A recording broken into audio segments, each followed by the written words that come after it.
নবী সাল্লাল্লাহু আলাইহি ওয়াসাল্লাম বলেছেন, একজন নারী যদি 4টা কাজ করতে পারেন, জান্নাতের যে কোনো দরজা দিয়ে ইচ্ছা প্রবেশ করতে পারবেন।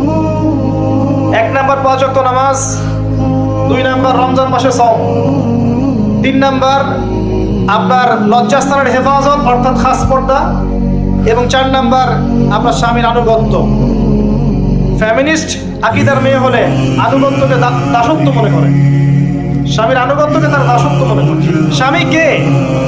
স্বামীর সম্মান বোঝেন আপনি? স্বামী কে?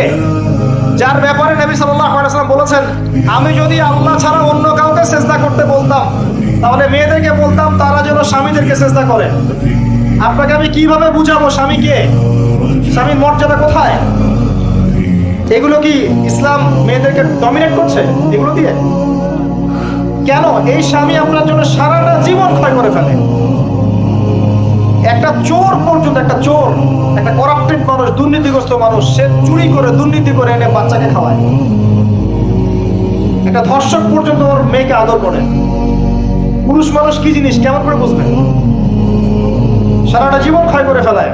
যদি আপনি তার আনুগত্য করেন, তার সামনে সুন্দর মতো থাকেন, তার কথার সাথে তর্ক না করেন, ভালোবাসা দিয়ে থাকেন, আপনার জন্য সে জীবন দিতে বসতে থাকে। এরকম পুরুষ মানুষ আপনাদেরকে কেউ চোখ তুলে তাকালে চোখ তুলে ফেলাবে, এরকম পুরুষ মানুষ।